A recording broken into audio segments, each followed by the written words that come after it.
జైబీములు తెలియజేసుకుంటున్నాను. ఈరోజు రాష్ట్ర వ్యాప్తంగా ఉన్న మాలలు ఈరోజు ఐక్యంగా అవడానికి కారణమైనటువంటి అన్న మాలల ఐక్యవేదిక జాతీయ అధ్యక్షులు తిరియ రవిదేవ్ గారు కూడా నా హృదయపూర్వక జైబీములు తెలియజేసుకుంటున్నాను. ఈరోజు అందరు పెద్దలు మాట్లాడుతున్నారు, వక్తలు మాట్లాడుతున్నారు, దళితుల మీద దాడులు జరుగుతున్నాయి, దళితుల పథకాలు రద్దు చేశారు, దళితులను అన్యాయంగా చంపేస్తున్నారు, దళిత స్త్రీలను మానవంగాలు చేసి చెరుస్తున్నారు, దీన్ని పట్టించుకునే నాయకుడు లేడు, దీన్ని పట్టించుకునే ఎమ్మెల్యే లేడు, దీన్ని పట్టించుకునే ప్రజలు లేరు అని అడుగుతున్నారు. ఏ ఒక్కడైనా సరే నిజాయితీగా నిలబడిన ఒక మన నాయకుడికి ఏ రోజన్నా ఓటేశారని మీరు మన ఆత్మహత్యం చేసుకోవాల్సి నేను కోరుతున్నాను. ఏ రోజైనా సరే నిజాయితీగా మన జాతి కోసం పనిచేసిన నాయకుడి కోసం కానీ వాళ్ళు నిలబడే నియోజకవర్గాల్లో కానీ మీరే రోజైనా డబ్బు తీసుకోకుండా మీ ఓట్లు వాళ్ళకి వేసారని మేము సభాముఖంగా నేను ప్రశ్నిస్తాను. ప్రతి ఒక్క మాలరాగం కానీ మాదిగని కానీ రెల్లిని కానీ ఎవరైతే సామాజిక ఉపకులాలు ఏవైతే ఉన్నాయో 59 కులాలు ప్లస్ 60 ఉపకులాలు ఉన్నాయో ఏదైనా సరే మీరు నిజాయితీగా మన నాయకుడికి ఓటేసినప్పుడు రోజే మీ హక్కులు కాపాడబడతాయని చెప్పేసి నేను సభాముఖంగా తెలియజేస్తున్నాను. ఈరోజు రాష్ట్ర వ్యాప్తంగా చూస్తే మన జగన్మోహన్ రెడ్డి గారు మన సంక్షేమ పథకాలను తీశాడు. ఈరోజు ఒక్క ఎమ్మెల్యే ఇంటికన్నా వెళ్ళి ఎరా మీకు మేము ఓట్లు వేసాం, మీకు పేడాలు ఇచ్చాం, మీకు సీట్లు ఇచ్చాం అని ఏ ఒక్క నాయకుడినైనా మనం ప్రశ్నించగలుగుతున్నామని మీరు అందరూ తెలుసుకోవాల్సింది. ఈరోజు ఏ నాయకుడి దగ్గరికి మనం ఎందుకు వెళ్ళలేకపోతున్నాం అంటే ఆడిచ్చే 500కో 600కో 1000 రూపాయలకో ఆడిచ్చే సారాబొడ్డుకు ఆశపడి ఈరోజు మనం ఆ ఓట్లు అమ్ముకోవడం వల్ల ఈరోజు మనం దయనీయ స్థితిలో బతుకుతున్నాం అనేది మీకు సభాముఖంగా తెలియజేస్తున్నాను. మీ అందరికి ఒక మనవి, మీరిచ్చే ఓటు హక్కు మీకు ఎవరిచ్చారు మీరు అందరి మాత్రం మీరు చేసుకోవాలి. మీకు ఓటు హక్కు ఎవరిచ్చారు, మీకు ఓటు హక్కు ఎలా వచ్చింది, ఈ ఓటు హక్కు నాదా అందరూ ఒక్కసారి క్వశ్చన్ చేసుకుంటే మీకు తెలుస్తుంది. మీరు కాని ఓటు హక్కు మీకు అమ్ముకునే అధికారం ఎవడిచ్చాడని నేను సభాముఖంగా మీ అందరినీ నిలదీస్తున్నా. మీరు కష్టపడిన ఓటు హక్కు, మీరు తీసుకున్న ఓటు హక్కు, మీకు లేని ఓటు హక్కు మీరు అమ్ముకోవడానికి మీరు ఎవరని నేను సభాముఖంగా అడుగుతున్నా. దయచేసి అందరూ ఆత్మవిమర్శనం చేసుకోవాలి.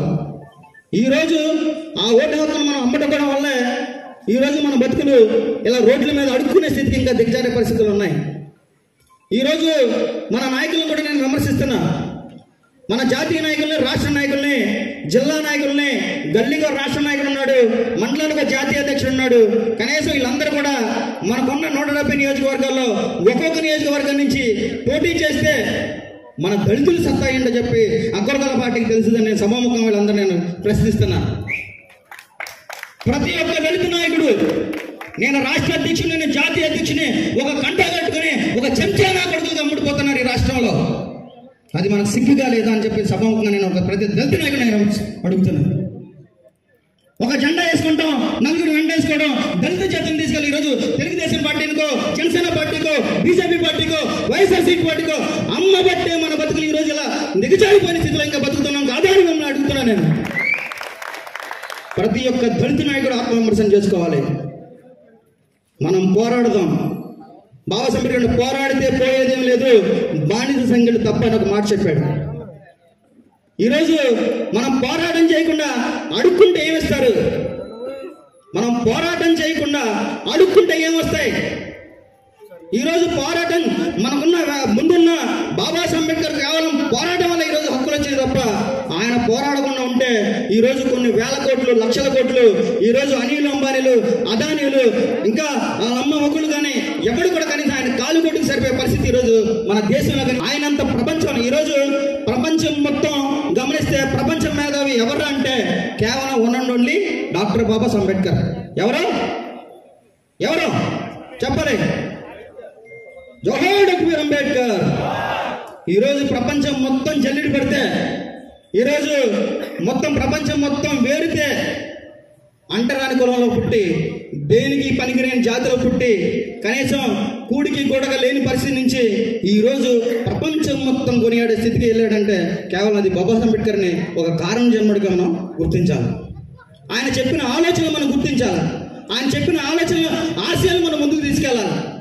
ఈరోజు అంబేద్కర్ ఆలోచన వర్ధిల్లాలి, అంబేద్కర్ జిందాబాద్, అంబేద్కర్ జోహార్ అంటున్నాం. ఆయన అంబేద్కర్ ఆలోచన విధానాలు ఏంటి?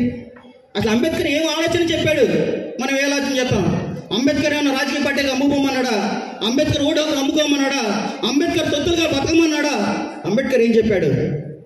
అంబేద్కర్ ఒకే మాట చెప్పాడు, రాజ్యాధికారానికి రాని జాతి అంతరించిపోదు. ఒకసారి చెప్పండి, రాజ్యాధికారానికి రాని జాతి అంతరించిపోద్దు.